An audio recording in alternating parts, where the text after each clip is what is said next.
Hello all my dear student, welcome to my channel. अपना chapter था introduction of partnership, हम उसका last lecture है। उसके अंदर हमने काफ़ी सारे मीनिंग एंड डेफिनेशन की। अभी तक आपने नहीं देखे रहेंगे तो नीचे डिस्क्रिप्शन में मैं लिंक देता हूँ, आप उसे देख लीजिए और चैनल को सब्सक्राइब कीजिए। और जिन्होंने चैनल को सब्सक्राइब किया उनका मेरी तरफ से बहुत बहुत धन्यवाद। इस पार्ट में हम डिस्कस करेंगे types of expenditure and accounting standard in India. तो चलो लेट हम स्टार्ट करते हैं। हमने वेरी फर्स्ट एक्सपेंडिचर किया था। एक्सपेंडिचर का हमने मीनिंग किया था। एक्सपेंडिचर क्या होता है? Expenditure is amount paid in return of any goods and services.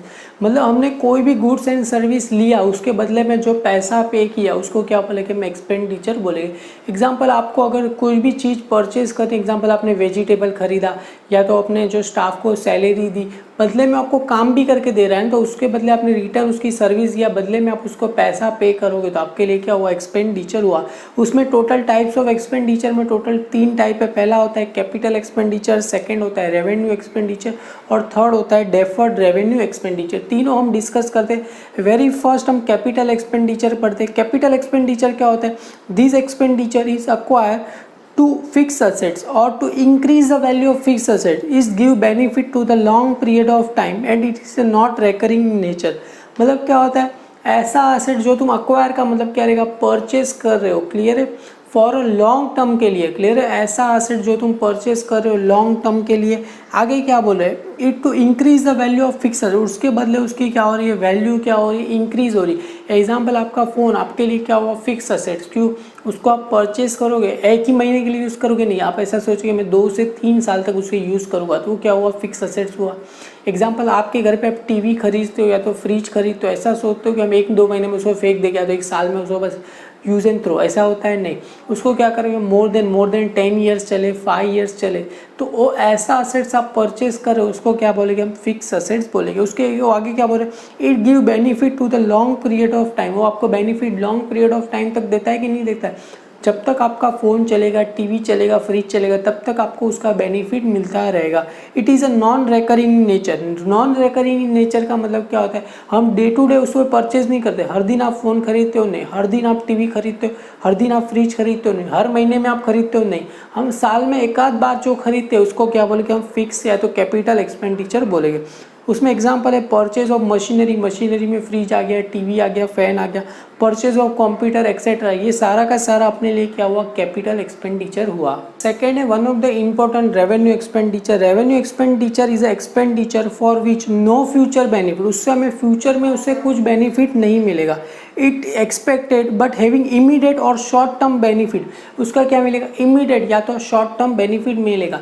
Example, आपको अगर भूख लगी, आप कोई होटल में गए, रेस्टोरेंट में गए या तो खाना खाने के लिए, तो आपको उसका बेनिफिट, हाँ चलो एक बार खाना खा लिया, चलो 2-3 साल तक खाना खाने की जरूरत पड़ेगी नहीं, उसका आपको इमीडिएट या तो शॉर्ट टर्म बेनिफिट मिलेगा। एग्जाम्पल, आप अगर थर्स्टी, आपको प्यास लगी है, क्लियर, तो बदले में आप पानी का बॉटल लोगे तो उसको इमीडिएट बेनिफिट मिलेगा ना। ऐसा कि पानी का बॉटल 10 साल तक चलती ही रहेगा, तो साल भर तक चलते ही रहेगा नहीं, उसको आपको इमीडिएट या तो शॉर्ट टर्म बेनिफिट मिलेगा, क्लियर है, विद इन अ ईयर, उसको 1 साल में क्या होगा? उसका बेनिफिट मिलेगा। These are normal day to day operating expense for a business organisation. क्या होता है? डे टू डे बिजनेस, मतलब हर दिन मेरे लिए एक्सपेंस क्या हुआ? प्रिंटिंग एंड स्टेशनरी हुआ, या तो कुछ ट्रैवलिंग एक्सपेंस हुआ, या तो मेरे स्टाफ को मैं सैलरी दे रहा हूँ, काम वाली बाई को मैं अगर वेजेस दे रहा हूँ, वो सारा का सारा मेरे लिए क्या हुआ? Revenue expenditure. उसको एग्जाम्पल देखेंगे तो रेंट पेड, आपने अगर 1 महीना रह रहे हो तो इस महीने का क्या पे करना पड़ेगा? रेंट पे करना पड़ेगा। Rent paid, salary paid, wages paid etcetera. Printing and stationery का बिल ले लो,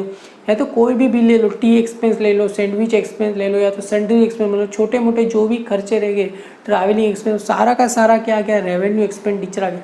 रेवेन्यू एक्सपेंडिचर मतलब डे टू डे की लाइफ में आप जो भी खर्चा करते हो वो सारा का सारा किस में आएगा? रेवेन्यू एक्सपेंडिचर में आएगा। एक और बार रीड करता हूँ। Revenue expenditure is an expenditure for which no future benefit, future में बेनिफिट नहीं रहेगा, is expected but having immediate या तो शॉर्ट टर्म बेनिफिट रहेगा, may be less than 1 year. They are normally day to day operating expense for a business organisation, clear है। Day to day operating expense मतलब business का रोजमर्रा का काम रहेगा वो, क्लियर है। Example, rent paid, salary paid या तो वेजिस पेड। थर्ड वन है इसमें deferred revenue expenditure. Deferred revenue expenditure क्या बोल रहे हैं? देखो, in expenditure which are basically revenue in nature, मतलब अपने डे टू डे एक्सपेंडिचर है, but the benefit which is not exhaust within a 1 year. क्या बोल रहे हैं, benefit not exhaust within a year. Exhaust का मतलब क्या था, उसका बेनिफिट तुम्हें 1 साल में नहीं मिलेगा। हालांकि आज अपने एक्सपेंडिचर के उसका बेनिफिट हो सके 2 साल या तो 3 साल बाद मिले, उसको कौन सा एक्सपेंडिचर बोलेंगे, डेफर्ड रेवेन्यू एक्सपेंडिचर। एक और बार रीड करता हूँ, expenditure which are basically revenue in nature but benefit on which not exhaust within a 1 year is called क्या बोलेंगे, डेफर्ड रेवेन्यू एक्सपेंडिचर बोले।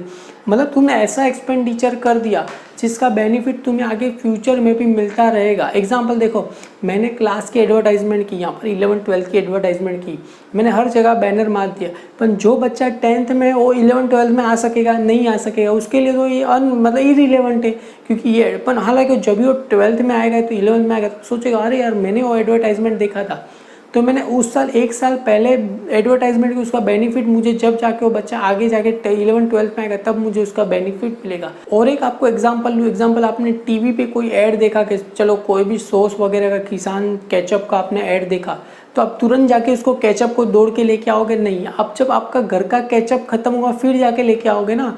मतलब उसका आपने अभी तो कर दिया, अपने उसका बेनिफिट आपको फ्यूचर में मिलेगा, उसको क्या बोलेंगे, डेफर्ड रेवेन्यू एक्सपेंडिचर बोले। Example, heavy expenditure on advertising. अगर एडवर्टाइजिंग के पीछे आपने इतना पैसा कर दिया, एग्जाम्पल आपने देखा रहेगा अमिताभ बच्चन बोलते 2 मिनट में नूडल्स बनाया, क्लियर है, पर 2 मिनट में बनाया, पर वो अभी आप खरीदोगे नहीं, पर वो एग्जाम्पल उसने एक बार कर दिया, पर वो अभी तक अपने दिमाग में चलता रहेगा, उसको क्या बोलेंगे, deferred revenue. Example, heavy legal expense, मतलब आपने कुछ अगर लीगल एक्सपेंडिचर, मतलब कुछ अगर खरीद लिया, लाइसेंस वगैरह खरीद लिया, हालांकि स्टार्टिंग में तो हमें काफ़ी ज़्यादा पैसा पे करना पड़ता है लाइसेंस के लिए, पर उसका बेनिफिट हमें फ्यूचर में भी मिलता रहेगा, उसको किस एक्सपेंडिचर में आएगा, डेफर्ड रेवेन्यू एक्सपेंडिचर में आएगा। अकाउंटिंग स्टैंडर्ड इंडिया, तुम बोलोगे सर अकाउंटिंग स्टैंडर्ड इंडिया क्या है? अगर इंडिया में कोई भी अगर अकाउंट से रिलेटेड जो बातें करता है वो कौन करता है, अकाउंटिंग स्टैंडर्ड इन इंडिया करता है। इसके बारे में बता रहा हूँ आपको, जस्ट एक ही लाइन में, in India standard of accounting are issue by the institution of chartered accountant India.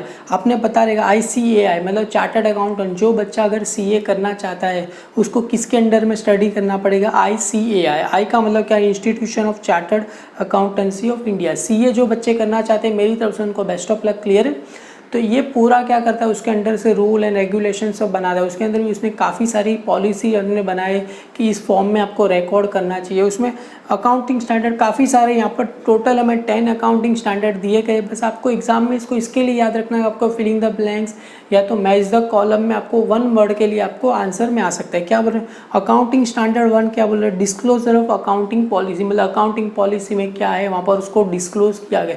इसके अंदर का डीप में पढ़ने की कोई ज़रूरत नहीं है, ईयर भी पढ़ने की कोई ज़रूरत नहीं, खाली इतना पता होना चाहिए। AS1 क्या है, disclosure of accounting policy. AS2 मतलब अकाउंटिंग स्टैंडर्ड 2 क्या है, वैल्यूएशन ऑफ इन्वेंटरीज। इन्वेंटरीज का मतलब क्या होता है, स्टॉक। कोई भी आपके पास स्टॉक पड़ा है उसका वैल्यू कितना रहेगा उसको फाइंड करने के लिए क्या अकाउंटिंग स्टैंडर्ड 2 बनाया, मतलब वैल्यूएशन ऑफ इन्वेंटरी। मतलब मेरे फ़ोन की वैल्यू क्या है, मेरे दुकान में जो सामान उसकी वैल्यू क्या है, उसके लिए बनाया आपका वैल्यूएशन ऑफ इन्वेंटरी। थर्ड है अपना कैश फ्लो स्टेटमेंट। ये अभी आपको बिल्कुल भी इसमें पढ़ने की ज़रूरत नहीं है, कैश फ्लो स्टेटमेंट क्या होता है। कैश फ्लो अगर सिंपल सी भाषा में बताओ, कैश है उसका फ्लो रेगुलर रूटीन चलता रहेगा, उसको क्या बोलेंगे, कैश फ्लो स्टेटमेंट बोलेंगे। अभी देखो लॉकडाउन है तो कैश फ्लो हो रहा है, नहीं आपको कहीं से पैसा आ नहीं रहा है तो आप कहीं पे इतना ज़्यादा खर्च नहीं करोगे, तो कैश फ्लो हो रहा है नहीं, ये स्टॉप हो चुका है, क्लियर है। अगर कैश फ्लो कभी होगा जब आपने किसी के पास से दिया, किसी ने आपको दिया, उसने आपको दिया, ऐसे अगर रूटीन चलता रहे तो उसको क्या बोलेंगे, कैश फ्लो स्टेटमेंट बोलेंगे। उसमें 6 है अकाउंटिंग स्टैंडर्ड 6, अभी डायरेक्ट 4 नहीं है, डायरेक्ट अपना 4 और 5 नहीं दिया है, 6 क्या दिया है, डेप्रीशिएशन अकाउंट। डेप्रीशिएशन अकाउंट का मतलब क्या होता है, एग्जाम्पल है आपने फ़ोन आपका 100 XYZ जो भी प्राइस में लिया रहेगा, उसको सेल करोगे तो उतना पैसा आएगा नहीं, उससे कम आएगा, तो जो पैसा कम आया वो आपके लिए क्या हुआ, डेप्रीशिएशन हुआ। पर हालांकि आपने यूज़ भी किया ना, उसको यूज़ करने से वैल्यू जो कम होता है उसको क्या बोलेंगे, डेप्रीशिएशन होता है। एग्जाम्पल मैंने ये वॉच 1000 रुपीज़ में परचेज़ की, अभी बेचूंगा तो इसको 1000 आएगा नहीं, 700 800 आएगा, पर हालांकि मैंने इसको यूज़ भी किया तो उसका क्या हो गया, डेप्री। यूज़ करने से कोई भी चीज़ का प्रोडक्ट का वैल्यू कम होता है उसको क्या बोलेंगे, हम डेप्रीशिएशन बोलते हैं। आगे हमें अकाउंटिंग स्टैंडर्ड 7 नहीं दिया, डायरेक्ट 8 दिया है। क्या बोल रहे हैं, accounts for research and development, कुछ अगर रिसर्च कर रहे हो उसके लिए भी अलग से उन्होंने बनाया। अकाउंटिंग स्टैंडर्ड 9 क्या दिया, रेवेन्यू रिकॉग्नाइजर। रेवेन्यू का मतलब क्या रहेगा, income, revenue recognisation. Accounting standard 10 दिया गया है हमें, account for a fix asset, अभी हमने पढ़ा था फिक्स असेट्स क्या होता है, क्लियर। अकाउंटिंग स्टैंडर्ड 12 क्या होता है, accounting for government grant. Government grant का मतलब क्या होता है, गवर्नमेंट कुछ हमें पे करता है तो उसको क्या बोलेंगे, गवर्नमेंट ग्रांट बोलेंगे, मतलब गवर्नमेंट कुछ हमें बेनिफिट दे रहा है तो किस में आएगा, अकाउंटिंग स्टैंडर्ड 12 में आएगा। अकाउंटिंग स्टैंडर्ड 13 क्या बोल रहे हैं, अकाउंटिंग फॉर इन्वेस्टमेंट, आप कहीं पे इन्वेस्टमेंट कर रहे हो तो उसके लिए कौन सा लागू होगा, अकाउंटिंग स्टैंडर्ड 13 होगा। अकाउंटिंग स्टैंडर्ड डायरेक्ट कौन सा है, 22 क्या बोल रहे हैं, accounting for a tax on income, किस पे टैक्स लगेगा, accounting standard 22 tax on income लगेगा। आई होप आपको वीडियो समझ में आ रहा है। हम मिलते हैं नेक्स्ट पार्ट में जहाँ पर अपना चैप्टर नंबर 2 चालू करेंगे।